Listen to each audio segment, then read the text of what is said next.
विजया एकादशी, व्रत कथा और व्रत खोलने की विधि। युधिष्ठिर ने पूछा, हे वासुदेव, फाल्गुन, गुजरात, महाराष्ट्र के अनुसार माघ के कृष्ण पक्ष में किस नाम की एकादशी होती है और उसका व्रत करने की विधि क्या है? कृपा करके बताइए। भगवान श्री कृष्ण बोले, युधिष्ठिर, एक बार नारद जी ने ब्रह्मा जी से फाल्गुन के कृष्ण पक्ष की विजया एकादशी के व्रत से होने वाले पुण्य के बारे में पूछा था तथा ब्रह्मा जी ने इस व्रत के बारे में उन्हें जो कथा और विधि बताई थी उसे सुनो। ब्रह्मा जी ने कहा, नारद, ये व्रत बहुत ही प्राचीन, पवित्र और पाप नाशक है। ये एकादशी राजाओं को विजय प्रदान करती है, इसमें तनिक भी संदेह नहीं है। त्रेता युग में मर्यादा पुरुषोत्तम श्री रामचंद्र जी जब लंका पर चढ़ाई करने के लिए समुद्र के किनारे पहुंचे तब उन्हें समुद्र को पार करने का कोई उपाय नहीं सूझ रहा था।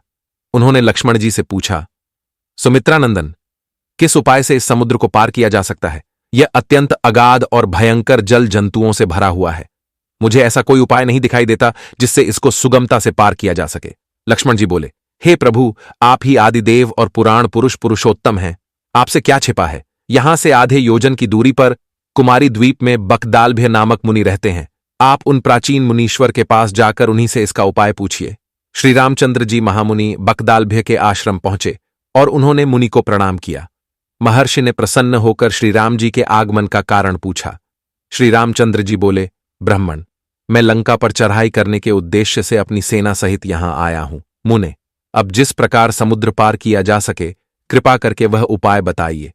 बकदालभय मुनि ने कहा, हे श्री राम जी, फाल्गुन के कृष्ण पक्ष में जो विजया नाम की एकादशी होती है उसका व्रत करने से आपकी विजय होगी।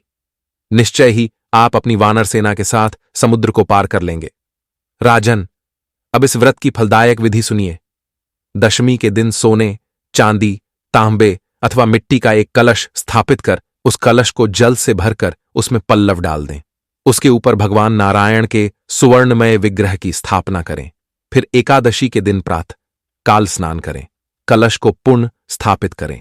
माला, चंदन, सुपारी तथा नारियल आदि के द्वारा विशेष रूप से उसका पूजन करें।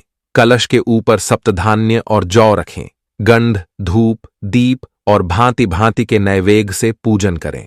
कलश के सामने बैठकर उत्तम कथा, वार्ता आदि के द्वारा सारा दिन व्यतीत करें और रात में भी वहां जागरण करें। अखंड व्रत की सिद्धि के लिए घी का दीपक जलाएं। फिर द्वादशी के दिन सूर्योदय होने पर उस कलश को किसी जलाशय के समीप, नदी, झरने या पोखर के तट पर स्थापित करें और उसकी विधिवत पूजा करके देव प्रतिमा सहित उस कलश को वेद वेत्ता ब्राह्मण के लिए दान कर दें। कलश के साथ ही और भी बड़े बड़े दान देने चाहिए।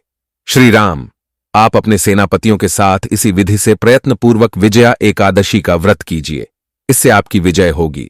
ब्रह्मा जी कहते हैं, नारद, यह सुनकर श्री रामचंद्र जी ने मुनि के कथनानुसार उस समय विजया एकादशी का व्रत किया।